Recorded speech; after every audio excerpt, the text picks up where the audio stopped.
One of the most common problems students will encounter with the TOEFL speaking test part 1 is the ability to speak at a consistent pace for the whole time.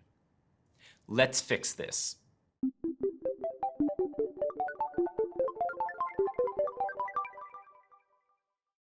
One of the main reasons there is this problem of maintaining consistent pace is students are often looking for something to say. They're trying to dig deep into their memory or their brain to find an idea. So today we're going to look at 5 ways that you can train yourself to always have something to say when you get these questions. Today we're going to focus on the topic development aspect of the TOEFL speaking test. This is your ability to say enough about the question and to develop and extend the idea reasonably. Now, the beautiful thing is that if you focus on that, it's going to benefit your grammar. It's going to benefit your vocabulary. So it's not that a lot of you don't have the vocabulary and the grammar to get that score you want. The problem is usually you're not accustomed to organizing your ideas in a meaningful way. So let's take a closer look at ways we can do this. Let's look at the very first technique, and that technique is start quickly. What subject would you like to study? Simple question. Now, a lot of times I see people with these very complicated first sentences. If I were to study something, it's fine, it's okay. But really, the more important part of your answer is what comes after you identify it. So the first thing I say is quickly, in 3 seconds, get that idea out. So simply saying, I would like to study, and give your answer, is the fastest way you can do this. So let's say I wanted to go back to my youth and study calculus. I would say, I would like to study calculus. Finished. All right, so now I've taken 3 seconds, and now I've got the rest of the time to fully extend my reasons. Let's take a look at another example. In this third question, we can see it says, face-to-face education is better than online education. Do you agree or disagree? Again, my advice is start quickly. Face-to-face education is better. A lot of times I notice when students are new to the TOEFL test, they try to give these complicated answers, and sometimes this includes things like, well, now that I think about it, it's a very interesting. Keep it short and simple. All that time you use at the beginning, giving a long introduction, is going to take away from the time that you need to develop your answer effectively. So give it a quick answer at the beginning, and then begin to extend with the techniques we're going to look at next. Technique number 2, introduce each idea. So you've given your answer, I want to study calculus. Face-to-face education is better. Now you need to give reasons, and you should make it clear to whoever's listening to your answer, but also to yourself, what those reasons are.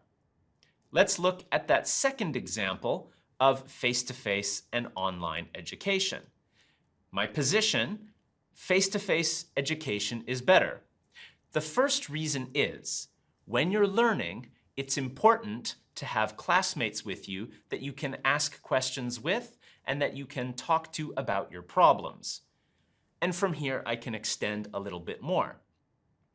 Then, when it comes to the next idea, another reason is, sometimes it's hard to get your teacher's attention in an online class. Fairly simple answer, then I can extend. But the idea is you want to clearly identify, here is one reason, here is another reason. Remember, it's easy to understand this, but it is important that you practice it. So use the questions, practice giving your answers, and build the mental habit of organizing your ideas this way. Now, remember, this is easy to understand, but you do need to practice it and internalize this way of thinking. And a really good way to help you do that is to check the links below and sign up for one of the packages at E2. The next technique for extending your ideas is reflecting on the past. This is a very simple thing that you can do just by referencing your memories from when you were younger. And you could keep that as simple as when I was younger, and then tell the story, and then but now. So, what was it like in the past? And what do you think about that now? Let's take a look at this question. Describe a teacher who you respect and explain why. So, once I've given my definitive answer and I've given a reason, I then might extend it a little bit more. When I was younger, this teacher really encouraged me to try again if I made a mistake. At the time, I would do it, and eventually I got better. But I didn't really appreciate how important that information was. Today, and then extend. How do you know that this was good information now that you didn't understand when you were younger? So you're taking your experience, reflecting on it, and letting that guide your language. And of course, there's many ways you could express this. You could even talk about things 5 years ago, 5 months ago, or even a few weeks ago. Let's imagine you think online education is better than face-to-face education. So, like a lot of you, you might have thought 2 years ago face-to-face is better. But let's say the last few years have taught you, no, online is actually better. Now we could say something like this. A few years ago, I thought this was better, but now, and explain your reason. So use your memory to guide the ideas that you have, but you'll definitely want to practice this. Let's look at the fourth technique. Start global, go personal. Again, let's imagine we're trying to extend the idea, and maybe you think your idea is a little bit unusual. You think your idea is a little bit different because other people have a different opinion. So make that comparison. Let's take a look at that first question again. What subject would you like to study? And you'll remember I said calculus. So part of my answer might be to say a lot of people today don't really think math is that important. They just take a lot of things for granted, including technology or space travel. But I think these things are really important to understand, and that if I have a better understanding of mathematics, I might be able to appreciate the difficulty of some of these things we're now seeing on TV connected with technology and space travel. So again, we start by comparing what other people might think with what we believe. Finally, let's look at technique number 5, and this is your more advanced technique. Here, we're going to use the future conditional. Remember that question, face-to-face education is better than online education. So here, I might be talking about why online education isn't that bad. I actually think online education can be good. But I only know this from the last 2 years.